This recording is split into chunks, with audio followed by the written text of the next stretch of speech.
Bon, bonjour à tous.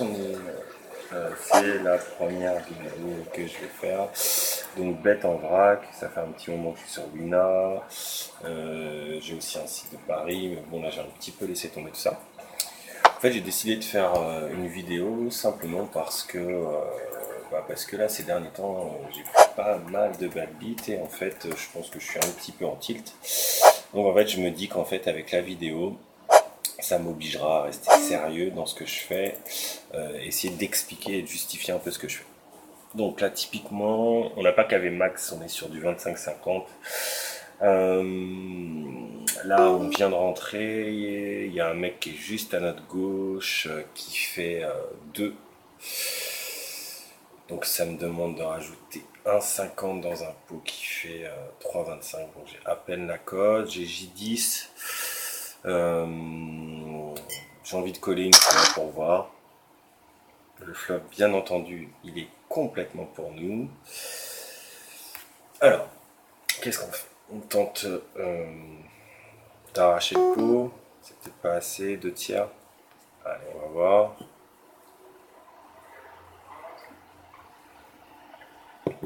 Alors là, je pense qu'il va nous relancer. Oh, non.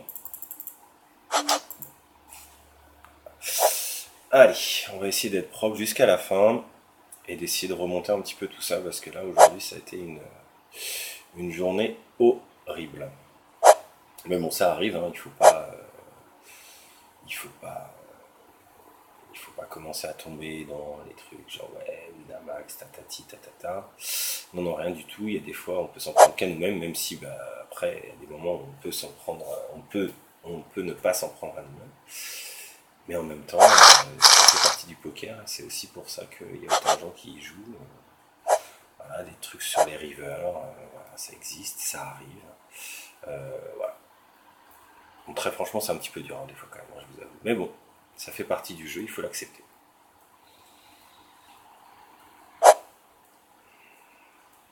Je regardais un petit peu les vidéos de Kill Tilt là, qui explique tout ça. C'est vraiment intéressant, et notamment, moi j'aime beaucoup les vidéos du gars là qui explique qu'en fait, par rapport au mental dans le poker, et je suis vraiment d'accord avec ça, quoi. C'est vraiment, enfin voilà, c'est est-ce que tu es capable de jouer longtemps, de maintenir un niveau de jeu, on va dire acceptable pendant longtemps, et surtout donc du coup, est-ce que tu es capable, une fois que tu as fait ça, de ne pas tilter trop facilement en cas de bad beat. Est-ce que tu es capable de ne pas envoyer tous tes jetons dans les 2 coups qui suivent un bad beat parce que ça t'a énervé et que du coup tu as 4-2 off et puis tu vas. Bref, voilà. Et c'est vraiment, vraiment, vraiment impressionnant.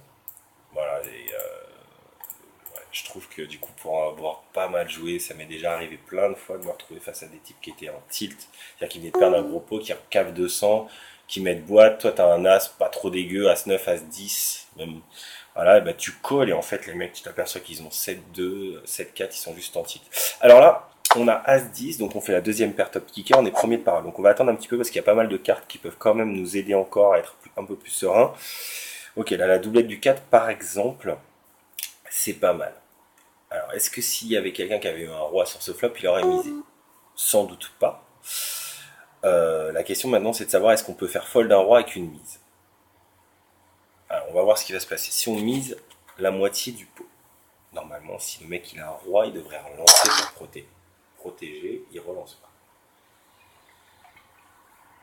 Donc, il a quoi? Il a un 10 moins bon que le nôtre. Il a un tirage trèfle. Il y a par exemple un roi de trèfle avec je ne sais quoi.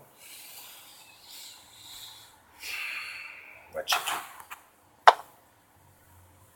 Qu'est-ce qu'il a? Il avait un tirage trèfle. Bon, pour l'instant, ça commence pas trop mal, j'ai envie de dire. Il faudrait continuer comme ça.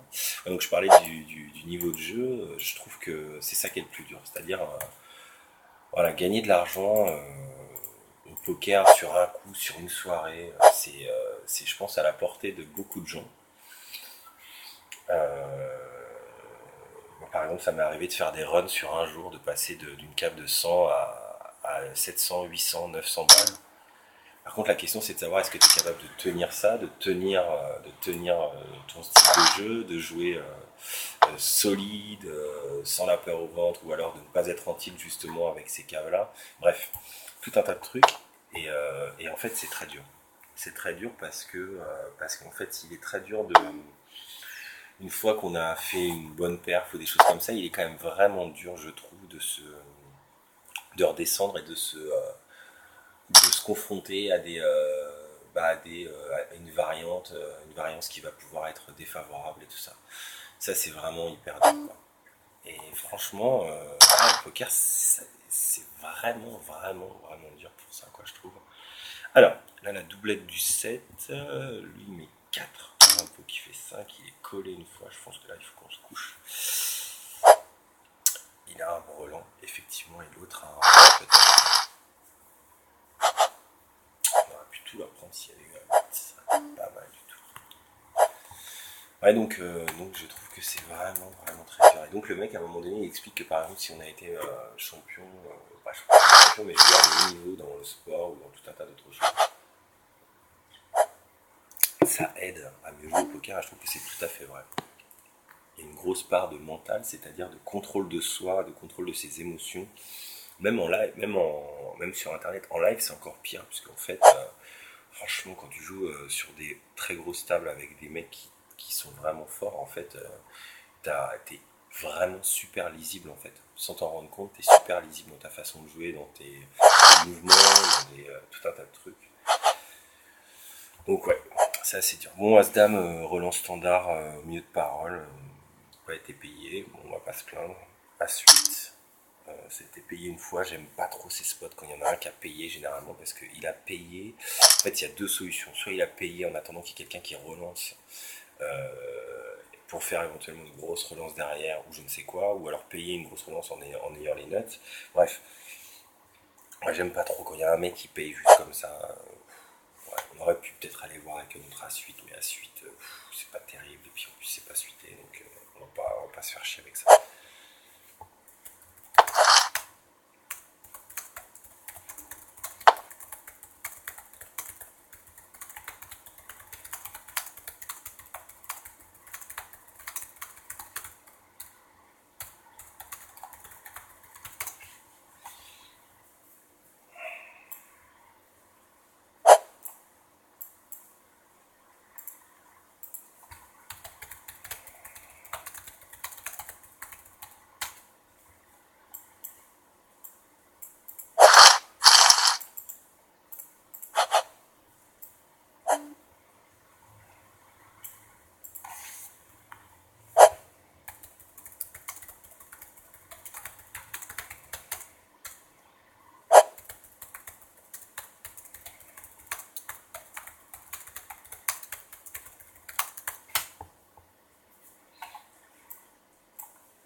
Ouais, on couche 6-3, on dit qu'on était sérieux, on n'a rien à foutre dans un flop avec un 6-3. Voilà, on va essayer d'être vraiment sérieux, solide, essayer de jouer, on va dire, les tableaux.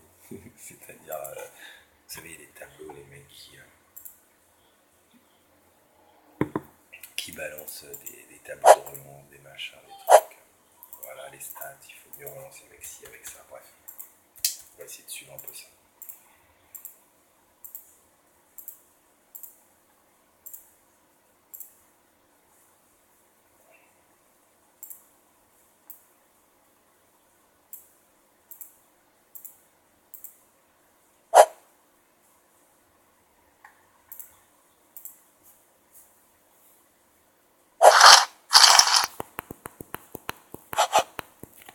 Alors là, par contre, c'est intéressant, parce qu'on a A7 de cœur en grosse blinde. Donc ça, de toute façon, ça va se défendre, je pense. Je pense qu'ici, c'est la meilleure solution. De toute façon, envisager de défendre. Lui, au bouton, il est un peu plus stacké que nous. Alors, on va voir ce qu'il va faire. Ça pourrait être intéressant.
bouton.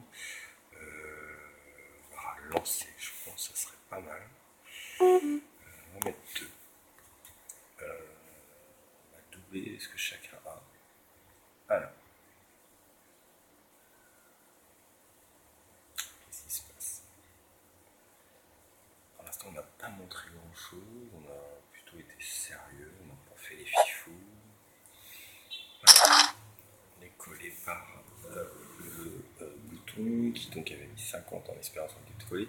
Donc, ok, donc là il y a roi dame, donc c'est carrément dans ma range de mains possibles avec lesquelles j'aurais pu relancer. C'est possiblement la sienne aussi. E3 il ne veut pas dire grand chose. J'ai envie de miser assez cher là pour voir. 3,38 dans un pot qui fait 4,50, donc je pense que je tiens. Okay.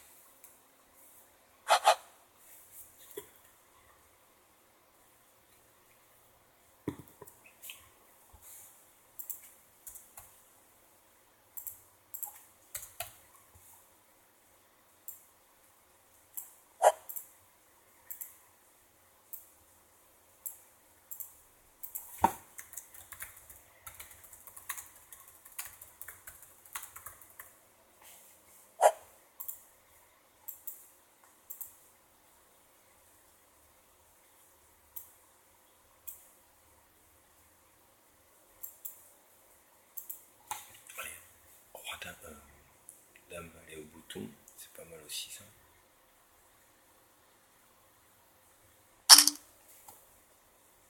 Pareil, lui il continue à faire ses petits moves bizarres, bah, pareil on va lui remettre 2.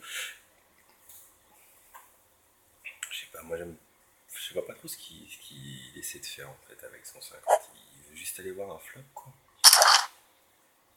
Ça c'est pas mal, ça c'est vraiment pas mal. On va checker encore. Ouh là là là là là. Alors là on peut essayer de voir un peu.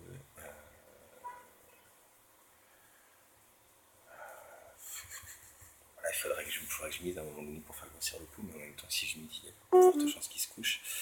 On va checker encore. Alors, on va aller pour lui. Imaginons qu'il ait quelque chose d'assez lourd. Oui mais 5, il met un overbet. Alors qu'est-ce qu'il peut avoir? La seule chose qui nous battrait éventuellement c'est un carré de 9.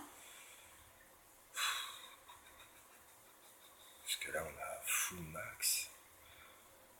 Ok, on va relancer. On va lui mettre 15. Oh, mes boîtes. Obligé de coller.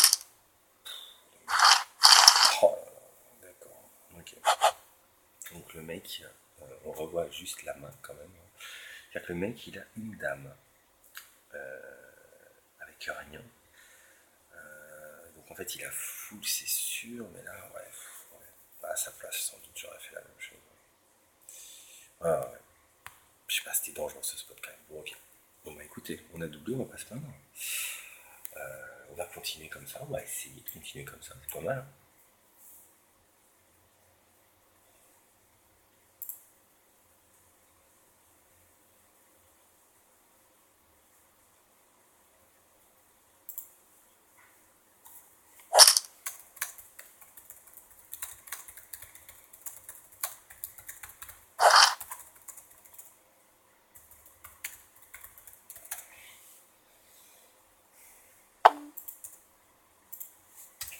Alors, je dis, on va pas faire les fifous. Alors là, on est sur un tirage. Ça craint. En fait, c'est pas forcément que ça m'embête de payer. En fait, ce qui m'embête de payer, c'est quoi? C'est que le mec, il a plus que 10 derrière. Donc en gros, c'est soit je le mets à tapis maintenant. Voilà, donc ça me ferait redescendre avec la troisième paire, des possibilités de couleurs, des possibilités de quinte. C'est pas le cas. J'aurais peut-être dû miser au flop. J'aurais dû miser au flop, sans aucun doute.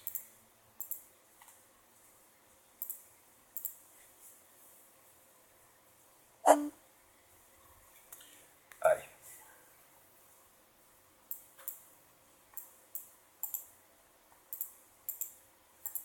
Alors voilà, là, typiquement, ce que je viens de faire, c'est un move de tilt. J'ai aucune aucune raison de relancer avec J9, c'est même pas suité. Je représente quoi là? Je représente un As. J'ai relancé beaucoup de mains ces derniers temps. Là, quand même, sur les 4 derniers mois, 3 derniers mois, j'ai relancé trop de fois. Voilà. Donc là, ce qui arrive, c'est que je me fais sur-relancer parce que la personne me prend. Donc, je vais me coucher sagement. Je vais laisser passer un peu de temps. Parce que voilà, il ne faut pas faire n'importe quoi. C'est exactement ce que je disais juste avant.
Ok. Dame valet. Allez, on lance. On va rester un peu silencieux. Est-ce qu'on est vraiment trop actif? Ouais, on a été un peu actif quand même. On est resté tranquille pendant 2 mois. Allez, on va voir un petit peu ce qui va se passer.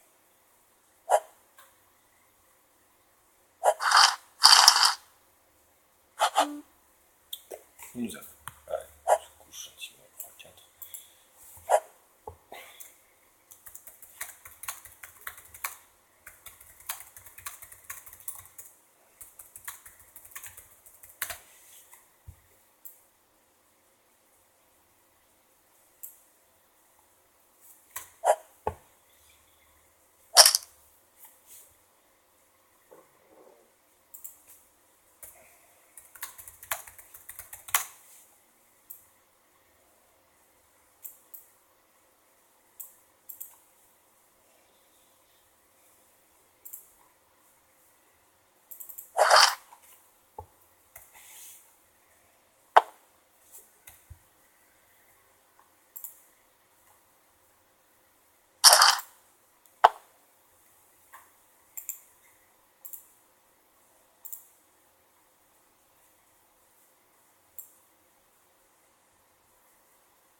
commencer bien sûr cette bonne guerre.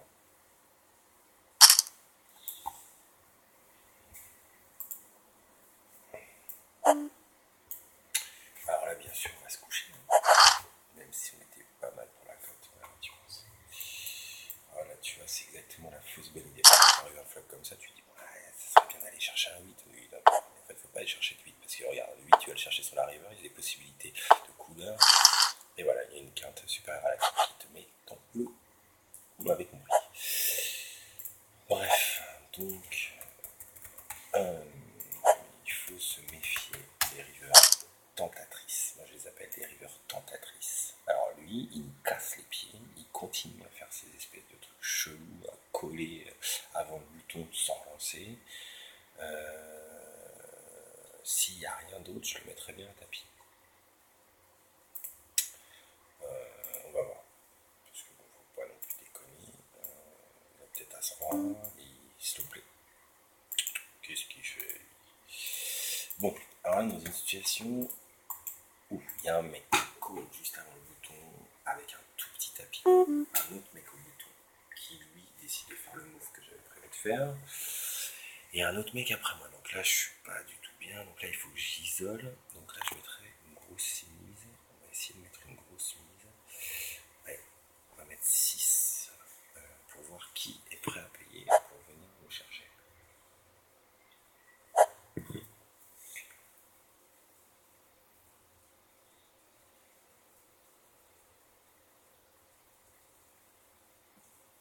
Je demande de mettre 4,50 dans un pot de 8,50. T'as pas la cote, normalement tu peux pas y aller. Qu'est-ce que je peux avoir à ton avis? As-roi, paire de roi, paire de dame. Ouais. Il nous a respecté. Coup de faute. Enfin, coup de faute. C'est pas en fait, mais. Alors, j'avais même pas fait attention un petit peu les stacks qu'il y a à Damiani à 666, puis on ferait pas mal de doublés sur lui.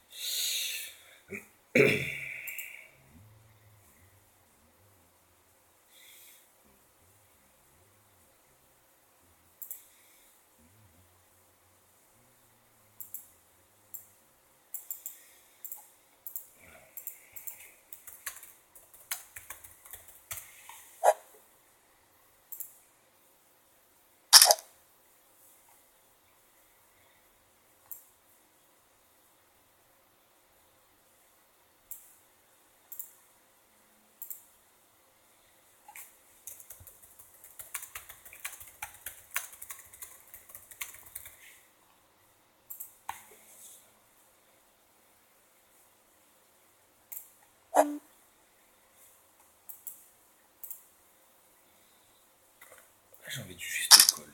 On va voir si on peut pas la jouer en vague. On gère cette main. Ouais, bon. Quand on touche pas au flop, de toute façon, on va pas faire grand chose. Check aussi, 2 rois, d'accord, 4 tirage couleur, toujours. Alors, on check aussi, et un 5. Bon, voilà. Là, par exemple, c'est une situation où un mec à un as ne va quasiment jamais fold maintenant, puisqu'il y a 2 paires affichées, voilà. Un mec qui a un 4, bah oui, il va fold. Qu'est-ce qu'il y a? As-dame, voilà, 6, ouais, que des as. Sauf pour ma gueule.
idem. Pas faire les fifous.